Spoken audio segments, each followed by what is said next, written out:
Sam Carpenter, welcome to the show. Thanks, Brett. I'm really glad to be here today. Well, you are a business owner. You own several businesses, and you're also an author, and you published this book that I read, and it's phenomenal. It's really helped me in my own business, called Work the System. But before we talk about what Work the System is and what it means to approach business and life with a systems mindset, let's talk about this. How do most people approach their business or their life and trying to manage it? Most people just plunge into the day. They plunge into the day without a plan, but they plunge into the day into this mass of sights, sounds, and events and try to get through it and accomplish some kind of a goal. And they're fire killing all through the day. That's how most people get through the day. From the moment they start to get dressed to the end of the day, they're pretty much fire killing. And what that means is you're going in a lot of different directions. And the problem with that is that people perceive the world as a confused mass of sights, sounds, and events, and they just jump into the middle of it, and that's incorrect. That's not how the world is. It isn't that. It's a collection of separate systems, processes, and they all make sense. But until you can see those separate processes, you can't wade through and straighten things out. And that's what I learned at 50 years of age, was to look at the world in a different way, and that included seeing life as a collection of separate processes, because that's exactly what it is. So give us an example of that. So you talk about this is the systems mindset, seeing life as a group or a separate discrete systems, basically. How is that different from, say, like productivity and time management tools that a lot of folks use? Is that, I guess the productivity tools that help people put out fires faster, and then a systems mindset is like, don't even put out the fires? No.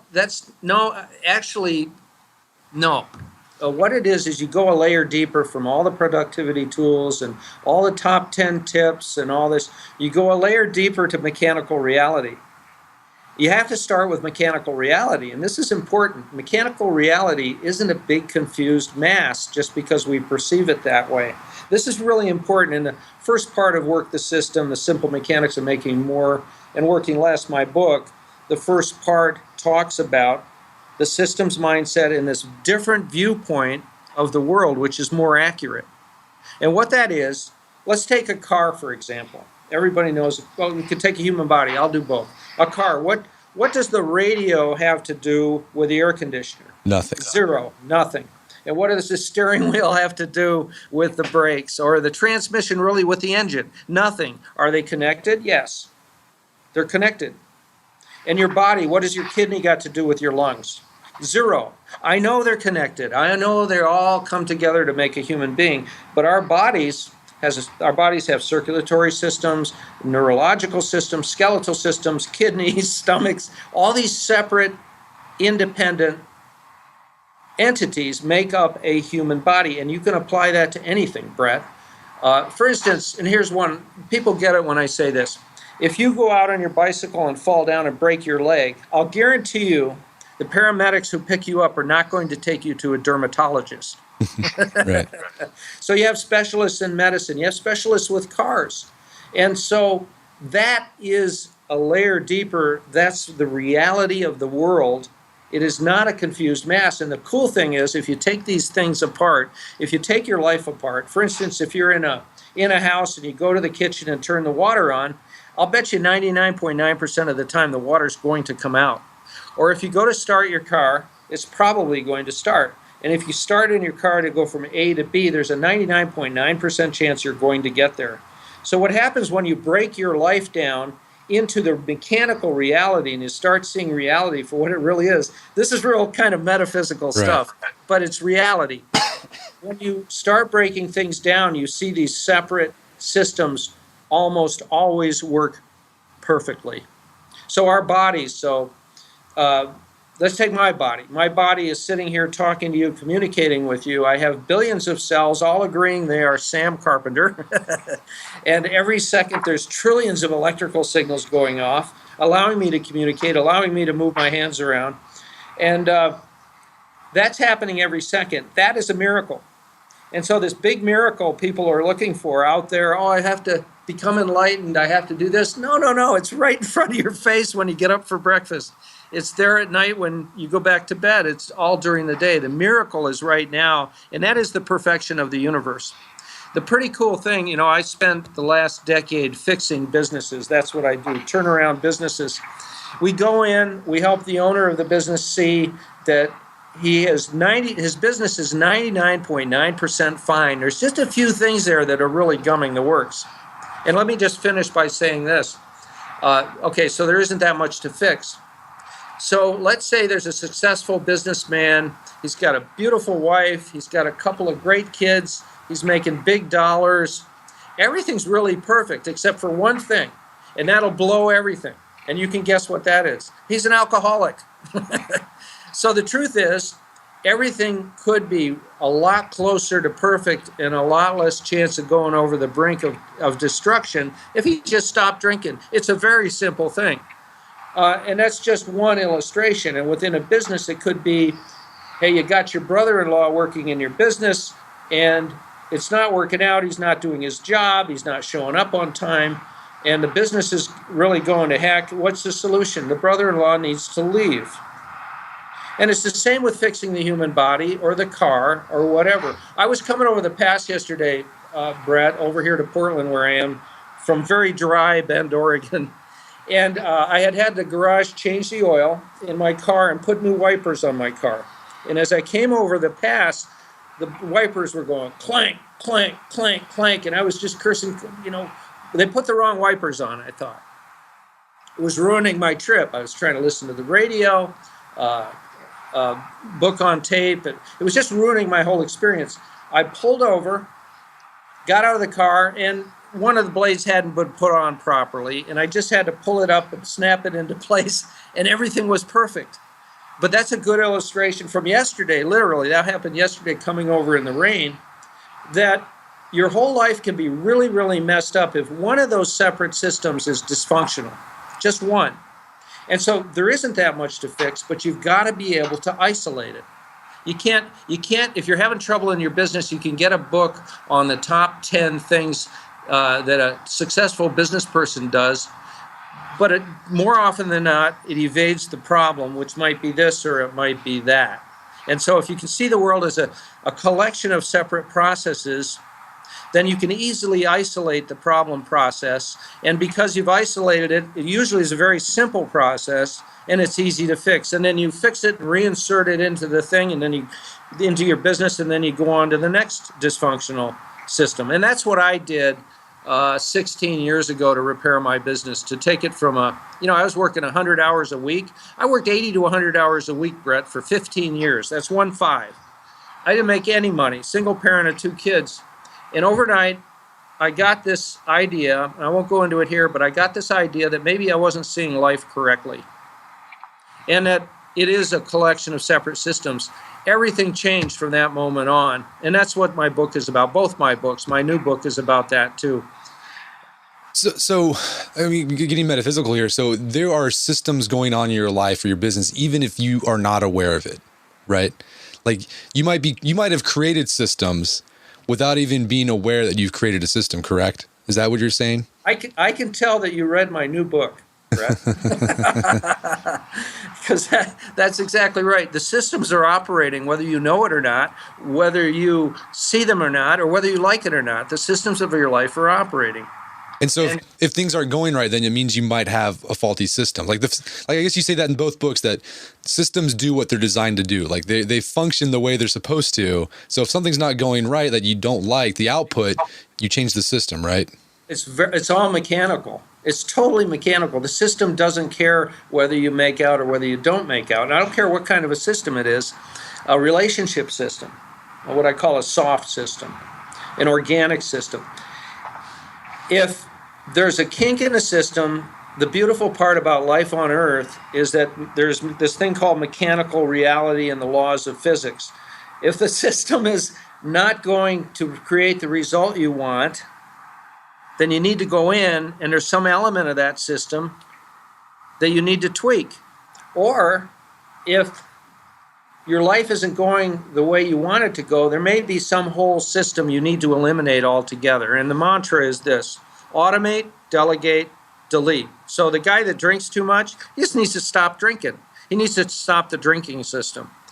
And then work down and take the next problem and the next problem and the next problem. But they're there, they're working 24/7, whether you manage them or not, is what I'm talking about. Right. So the systems mindset is just starting to see life as a series of systems. Like just like taking that sort of like you talk like top looking up and out, right? That's the phrase you use, and looking and seeing that and being able to, once you have that view, you can start adjusting things to make things more productive or efficient.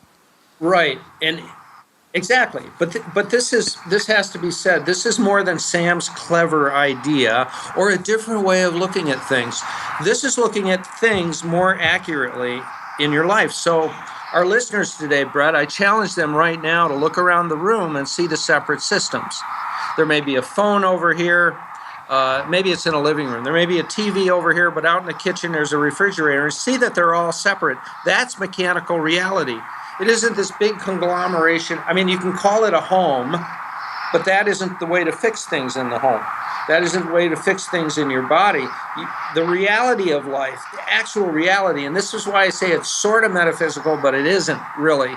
It's really mechanical reality that life is a collection of separate systems. Anywhere you look, whether it's the car, your body, your business, your relationships, separate systems. Yes, they are connected. I don't deny that. But you're not going to get anywhere until you can see these separate systems. So I drive down the street here to this office building on the 6th floor on 12th Street in Portland, Oregon.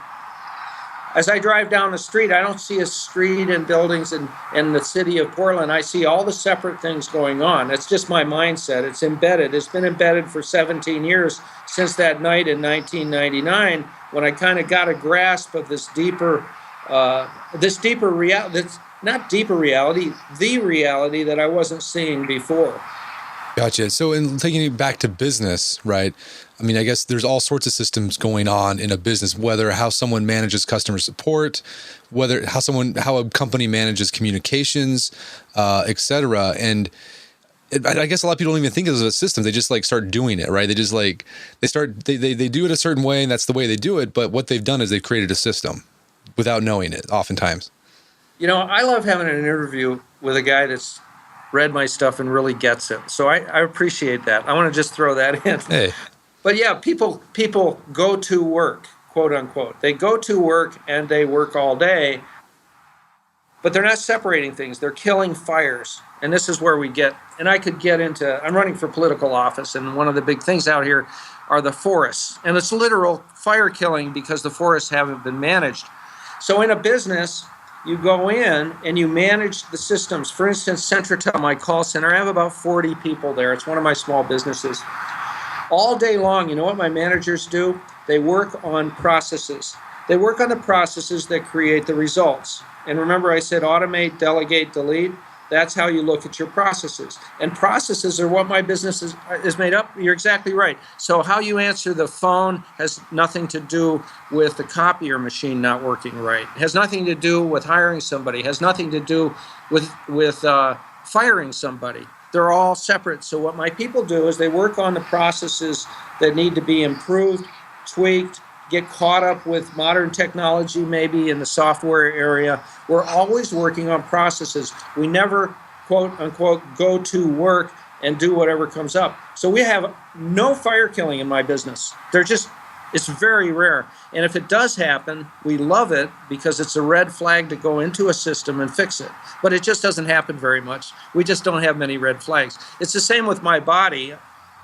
I do the yoga, I do the strength training, I do the aerobic stuff. I eat pretty well for a guy, but you know, I eat my protein, if you know what I mean, and I take care of myself. And I do the things I need to do with the separate processes and the separate system of my body, and it functions very well. I can take a chainsaw or go up a tree right now on hooks as good as anybody can who's 30 years younger than me. I'm 66. But that's a process too, is taking care of your body. You have to have a systematic process for taking care of the various elements of your body. Meditation really has nothing to do with aerobic exercise, of course. But those are separate elements that have to be addressed, right? Relationships too. Sometimes I call somebody and I'm really too tired, but I'll call them to say, hi, how you doing? Check it out. So I have this group of people called friends. So there's relationship maintenance and tweaking you have to do too. The cool thing about the systems mindset, it applies to every aspect of the world, everywhere, every element of it.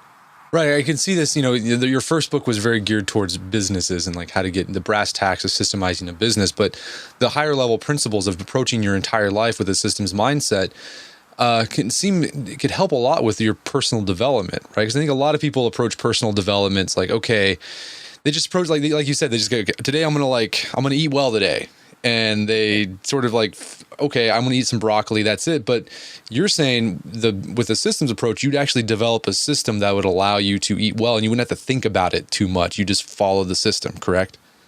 Exactly right, and it doesn't take willpower once you quote get it. So, Work the System, my first book about business, has 3 parts. The first part is getting the systems mindset.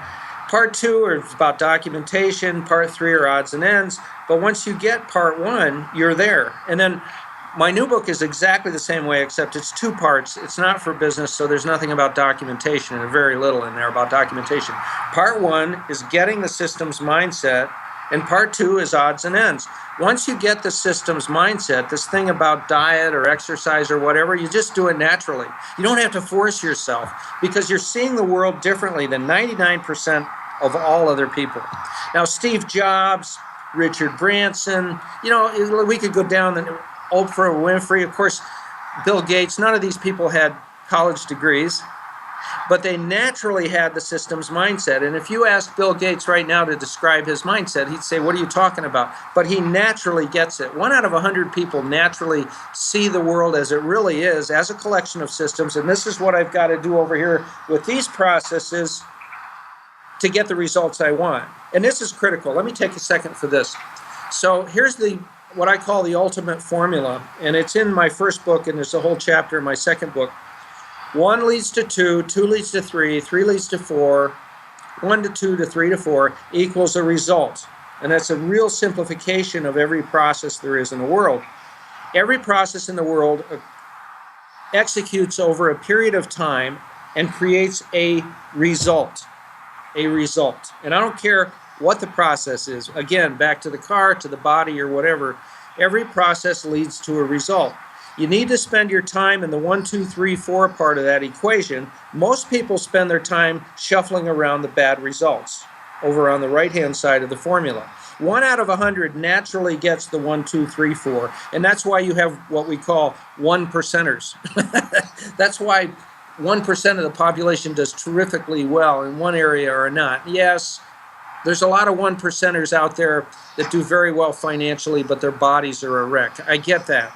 But as far as their earning money thing, they do get this separate systems mindset, right? So anyway, that's an important element, is to see that the systems mindset is seeing the world more accurately. And then when you do that, you naturally take care of your diet. You naturally do these things in your business. And it happens in a moment of time. It happens instantly. You say, oh, I get it. I get this thing. And then you go to work working on the processes. And of course, in business, that means documentation. Right. The big difference between a large successful business, the only difference between a large successful business and a small struggling one, I'll guarantee it 100% of the time, is that the large business is documented. Everybody knows what's going on within the business. In the small business, it's fire killing all day long. There's no processes set up. One person does it this way, another person does it that way, and it's really inefficient. Right. So yeah, you in the first book, you talk a lot about the importance of documentation. So besides increasing efficiencies, I guess the thing that you get out of documenting is that, one, if someone leaves, right, someone can come off the street, look at the documentation, and do the job, right?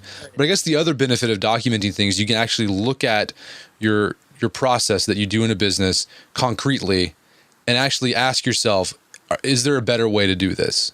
right? Or do we even need to do this? Do we even need to do this thing that we're doing that we think we need to do? Maybe we don't need to do that. Yeah, there's magic in writing it down, and we have software to help people create this documentation. And there's other software out there that people have taken off my book and done it their own way. But for instance, if there's a 10-step process, well, take how we answer the phone in my call center at the front desk. There's 7 steps. Put a smile on your face, pick up the phone, step number 2, step number 3, what you say exactly.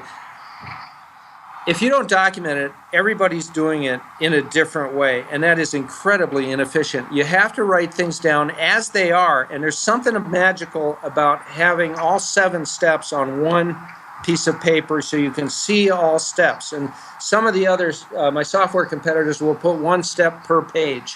Step 1, then you go to the second page to step 2. You can't see the process unless you've got a 1, 2, 3, 4 all on one page if you're going to document it. And then that's what you're talking about, I believe. Right. And you look at it and you say, wow, why are we doing that? Or somebody else in your office will look at it and say, hey, step 6 is ridiculous. That the reason for step 6 left the real world years ago. Why are we still doing it that way? And you don't see those things until you write it down. Boring but true. And people hate doing documentation, but it is the key to success, is to get things down on paper, get input. We call it bottom up. People who are on the front lines, the salespeople, the production people, you always want to have them contributing to the process, contributing to the working procedure. And then the beautiful part about that is it's the best possible working procedure, or SOP, right, that you could possibly put together. But that person, if they've made a difference in a process, has bought into the working procedures methodology 100% because they had a piece of it. Gotcha. So I mean, that doesn't work. Right. So I can see this. If you are a business owner, like you're in charge of this, you can like start implementing this. But let's say someone's listening to this, like they're a manager or some sort of mid-level executive. How do they get people on board, around them? Like, this is the thing we need to start doing because this will actually help improve things. Because I can see that there might be a lot of pushback to this. Like, no, we're doing it great. Things are fantastic. We don't need to do this. So how do you get past that barrier? Yeah, if we go into and we fixed hundreds and hundreds of businesses, Josh Fonger, my field guy, and me, the two of us. So we go into a business and we tell the owner first thing, we only work with the CEO. If we can't work with the CEO, we won't work with the company. We've got to have the CEO's blessing, and it usually comes from the CEO that gets us in there. So we tell them the first thing, look, you've got 20 people in your little business here. You're doing $3 million. And I'm telling you, there's at least 1 and maybe 2 people who are going to try to throw this off the rails. Be prepared. Be prepared for one of those people to maybe leave. And unfortunately, it might be the brother-in-law. Or be prepared. We have to sit down and have a chat with this person. But the first thing we do is put everybody in a room. I'll just give you the generic way we do it. Put everybody in a room and say, we're going to do working procedures. What is the biggest problem? Frank, what's the big... There are no more Franks, right? Okay. Kyle. Kyle, yeah. Kyle, what is the biggest problem in your department? And, Kyle will have to think about it. Okay, Kyle, we'll talk again tomorrow, but I want the top 3 problems in your department. We get back together. Everybody's there with Kyle and his department. We sit down. He says, the first problem is this. And we analyze it, and we all agree that's the biggest problem. And then we say the second, okay, we're going to work on the first one. Here's how we're going to do it. We're going to document it, exactly how you do it. You do it is best, or you can delegate it. And then Kyle doesn't want to do it, but he does it anyway because that's his job.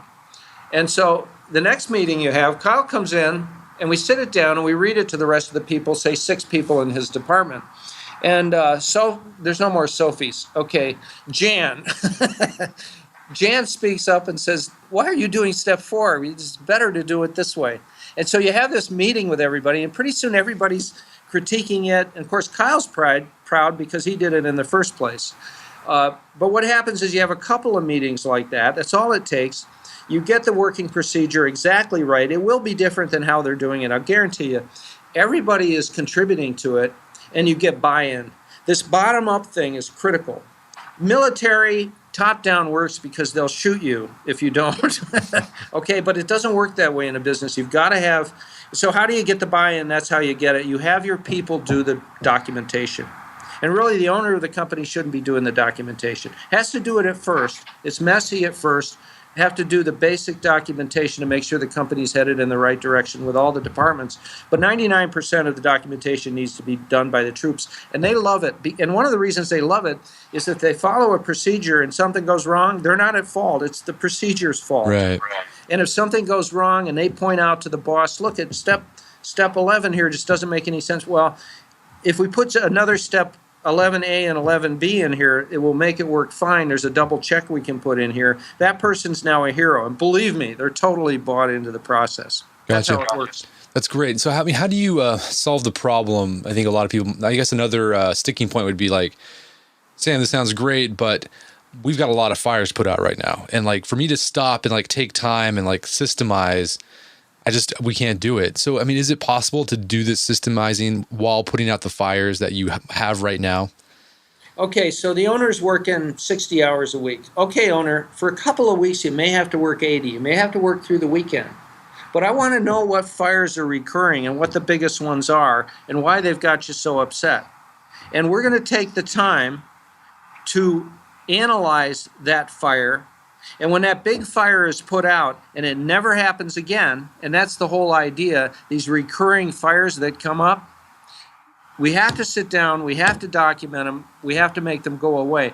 And once that first fire is gone forever, this person is bought in for life. Because then you go to the second thing, then you go to the third thing. I'm telling you, in the average small business, in a month, people are rabid, they're foaming at the mouth about documentation. I know that's hard to believe, but the owner is, and the people that have been getting in trouble over and over again are, because they're not getting in trouble anymore, and they're seeing their business run like a beautiful machine. And guess what?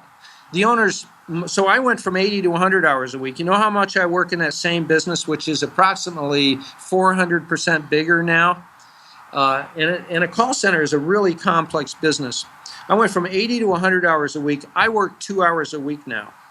I pay all the bills because I want to know how that money is going out. And I have a staff meeting when I feel like it. And I do a little R&D. I've been out of town for, what is today? Yeah, well, I've been out of town for 3 days, and I haven't had one communication with my COO sent me a message this morning and asked me a simple question. And then I sent her a simple request. But in 3 days, that's all I've had to do with Centratel. So the beautiful thing is your business ends up being a separate entity, a machine. And guess what? If you don't need to be there, you can sell it someday. Right. So yeah, you got to work on the business. So I guess your job now is just working on the system, right? System maintenance. Right. It's real Stephen Covey stuff.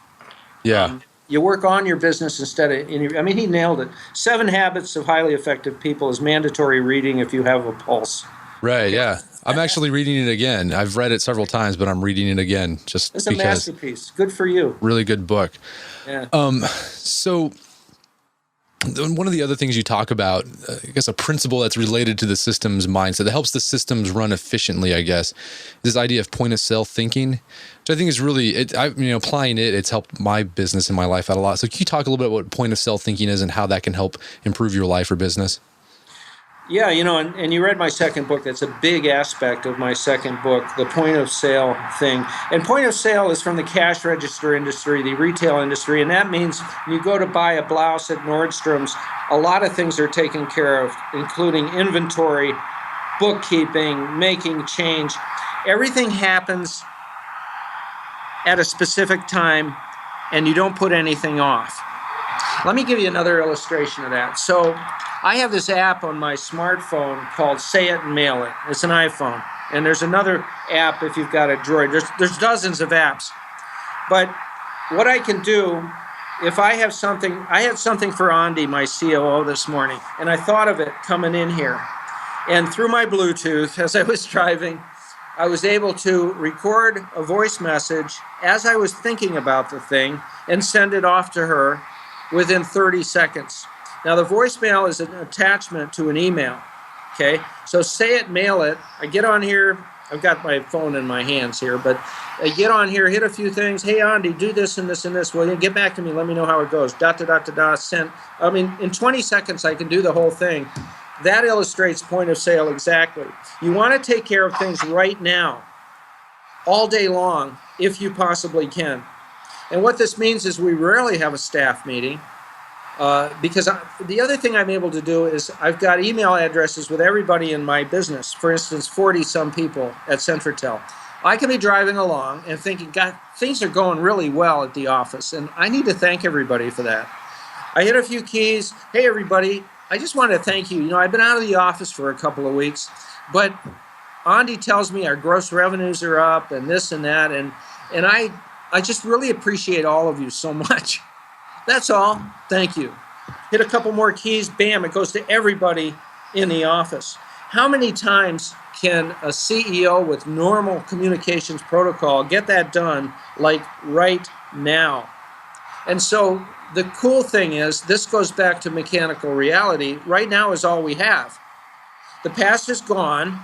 The future is conjecture. So we've got to do 100% with what we have in this moment. And this idea of and the other thing you need to remember is ideas go through our mind like a film strip.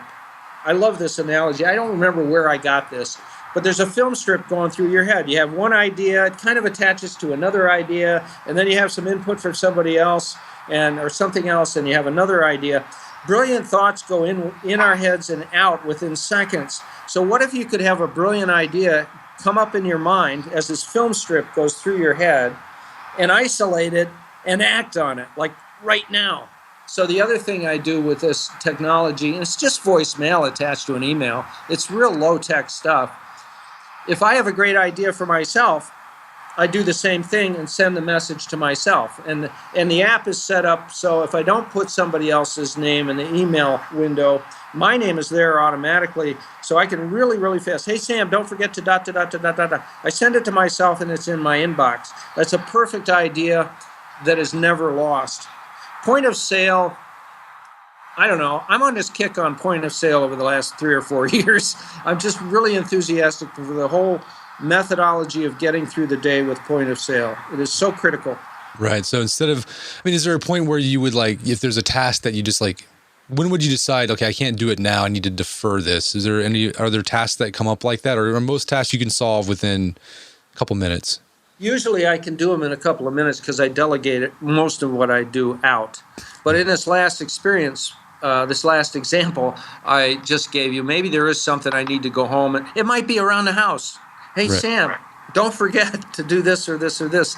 And I can't do it now. I have to be somewhere else, or I need other resources to do it. Yeah, that always happens. But I'm telling you, Brett, 90% of what we do during the day can be automated, delegated, or deleted right now in this moment. And so those few things, I don't put off a lot. I put off a little bit compared to what I used to do. But most people go through the day putting stuff off. David Allen talks about if you can do something in 3 minutes, do it now. He's exactly right. But you really try to do things in the moment, and you get real efficient, because the stuff is going to keep coming at you all day long. And it's going to keep coming and coming, and you don't want to build even more stuff up with things you could have handled in this moment. You want to be ready for what's coming. You don't want to have a tidal wave wash over the top of you and make you want to put a bullet in your head, right? Well, hey, Sam, what's one thing, as we're winding down this conversation, if there's one thing someone who's listening to this podcast right now could do to start developing that systems mindset, what could that one thing they could start doing? This is pretty cool, and I love this question. And here's what you can do. Wherever you are right now, you might be at home listening carefully. You might be jogging as you listen to this. You might be in your car listening to this. Wherever you are, I don't care where you are. Look around and see the separateness. It's a beautiful thing. Oh, we all want to be one. We're all connected. Yeah, we are on an atomic level. I get that. But that's stupid to go through your life like that, and most of us do. So wherever you are, it's just sitting in your car. See this tree over here? It has nothing to do with that hydrant over there. In fact, this tree over here has nothing to do with the tree next to it. And see the car come by, and think about that car that comes by the other way and passes you. the 10,000 separate components of that car, the miracle of the driver, their body in there, all those components working. See the separateness. Look at the dashboard of your car. See the radio? That has nothing to do with the speedometer. It has nothing to do with the gas tank, which has nothing to do with the brakes, which has nothing to do with the engine. They're connected. But until you can see that separateness, you can't hope to unravel a frazzled life that doesn't seem to be going anywhere. Gotcha. Well, hey, Sam, before we go, where can people learn more about your work? Okay, go to workthesystem.com. Gotcha. And everything's there. The synopsis and the FAQs I'm particularly proud about. They explain the whole thing very, very well. And you can jump over to thesystemsmindset.com from the site. So it's best just to go to workthesystem.com. So if you have a business, you want Work the System.